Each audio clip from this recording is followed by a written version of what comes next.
कि एक बार रावण ने तपस्या करके ब्रह्मा जी से वरदान में उसी अस्त्र को मांग लिया। अब उसी के बाद से उसको अमृत कलश मिला, ऐसा कहते हैं कि महाराज मेरी मृत्यु का एक ही तो कारण है वो अस्त्र, उस अस्त्र को मुझे दे। तो अस्त्र को लेकर उसने अपने महल में छुपा के रखा था। राम जी बड़ी कोशिश करे, रावण मरे ही ना, सारे अस्त्र शस्त्र चला दिए, मरे ही ना। तब उन्होंने महात्मा अगस्त को प्रकट किया, महर्षि वाल्मीकि ने कहा। तब अगस्त ने बताया कि एक दिव्यास्त्र से ही इसकी मृत्यु लिखी है और वो दिव्यास्त्र इसी के पास है। अब विभीषण से पूछा, भैया महाराज वो अस्त्र कहां है? बोले है तो महाराज लंका में, पर ये इतना रहस्यवादी था कि ये इसने मुझे भी ये नहीं बताया। बात तो पक्की है, हमने भी सुनी है ये बात। अब हनुमान जी बैठे थे, हनुमान जी से पूछा आप क्या करोगे? बोले ये बताओ विभीषण है वही ना? बोले हाँ। बोले फिर चिंता मत करो, मैं कहीं ना कहीं तो निकाल ही लाऊंगा महाराज, चिंता नहीं। तुरंत पहुंचे हनुमान जी ब्राह्मण का वेश धारण करके, चकाचक तेजस्वी ब्राह्मण, बढ़िया महाराज लांग फांग लगा के, तिलक छाप लगा के, माला कंठी डार के, अब बढ़िया मुस्कुराते भाई ब्रह्मदंड हाथ में लेकर सीधे लंका में पहुंचे। हाँ महारानी मंदोदरी भिक्षाम देही, अरे वाह विजय हो विजय हो विजय हो। बोले क्या कह रहे हो महाराज?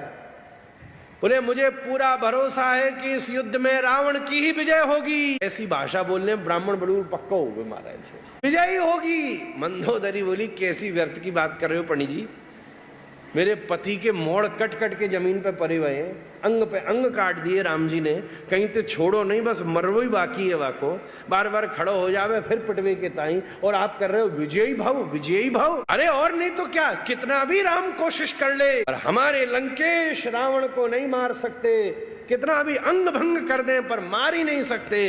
अरे तू भूल गई, पता तो है जिस तीर से उसका वध होने वाला है उसने तो तुम्हारे पास ही छुपा रखा है, यहीं कहीं है।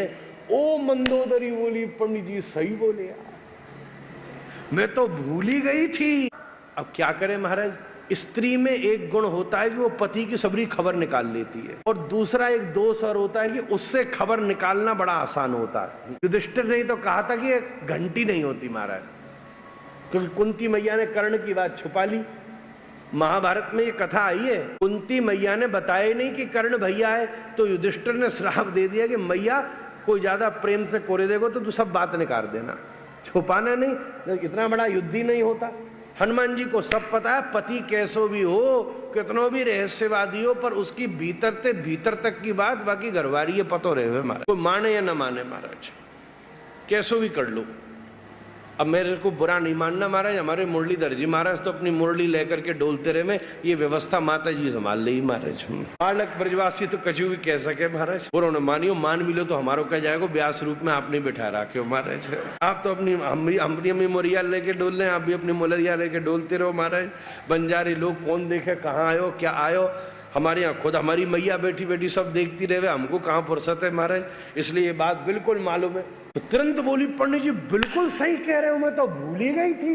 हाँ हमारे भीतर ही तो खम्बा में छुपा रखो है बिन्ने, रोज आरती तिलक करें, बाकी करे कुछ नहीं। और आप तो आनंद की बात है, आपने तो खुश कर दिया पंडित जी। क्या दक्षिणा आपको चाहिए? हनुमान जी बोले चिंता मत कर, मैं अपनी दक्षिणा खुद ही ले लूंगा। तो भूधराकार रूप धारण करके हनुमान जी ने पूंछ घुमा के एक खंबे के ऊपर दी महाराज। वैसे ही आपके पास पूंछ, ऐसी पूंछ घुमा के दी कि खंबा टूट गया और तीर प्रकट हुआ, और श्री हनुमान जी उस तीर को लेकर के पधारे हैं और तुरंत श्री रघुनाथ के हाथ में प्रदान किया है। कहते हैं ना, जो काल बांध रखा था, वो काल बांधने का मतलब क्या है? काल कोई वस्तु थोड़ी ना है, मृत्यु तो किसी बहाने से ही तो आती है। कोई ना कोई, मानो किसी की दुर्घटना में मृत्यु होनी हो तो दुर्घटना ही तो काल है, किसी की कोई भोजन से होनी हो तो भोजन ही तो है। कोई ना कोई एक बाना तो बनेगा ही ना, कोई ना कोई एक बानक तो बनेगा ही किसी न किसी रूप में। वो बानक बाण ही था जो रघु के द्वारा स्थापित था, उसको बांध रखा था रावण ने। और जैसे श्री हनुमान जी लेकर के पधारे और रावण ने तीर के ऊपर चला करके जैसे ही रावण पर रघुनाथ ने छोड़ा, तुरंत रावण गतप्राण हो गया और चारों तरफ राम जी की जय जयकार हो गई। पर महाराज ये राम जी की जय जयकार भी हमारे रघुवंश की ही कृपा से भई है। ऐसे श्री रघुवंश की, हाँ पतो। अब रघुवंश की कथा तो हो गई।